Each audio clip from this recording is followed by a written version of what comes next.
তুমি দুঃখ করো না, নিশ্চয়ই আল্লাহ আমাদের সাথে আছেন।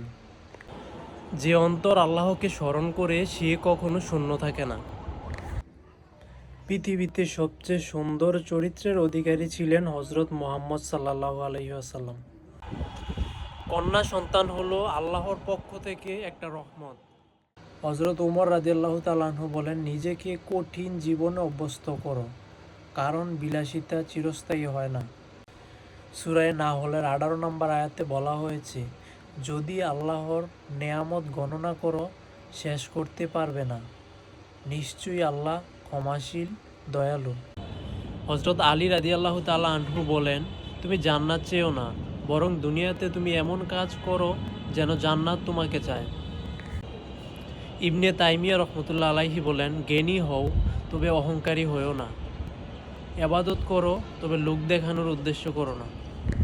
আল্লাহ কোরআনে বলেন, অবশ্যই তুমি তা পাবে যা তুমি হারিয়েছ, তার চেয়েও উত্তম কিছু। হজরত মুহাম্মদ সাল্লাল্লাহু আলাইহি ওয়াসাল্লাম বলেছেন, যে আমাকে অমান্য করলো সে আল্লাহকেই অমান্য করলো।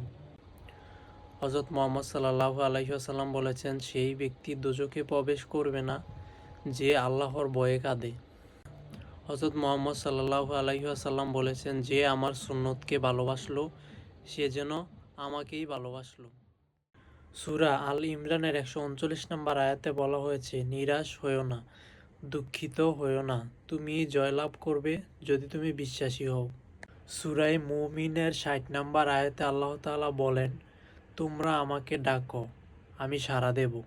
সূরা শামসের 9 নম্বর আয়াতে বলা হয়েছে, সেই সফলকাম হয়েছে যে নিজ আত্মাকে পবিত্র করেছে। যে অন্তর আল্লাহকে স্মরণ করে সে কখনো শূন্য থাকে না। পৃথিবীতে সবচেয়ে সুন্দর চরিত্রের অধিকারী ছিলেন হজরত মুহাম্মদ সাল্লাল্লাহু আলাইহি ওয়াসাল্লাম।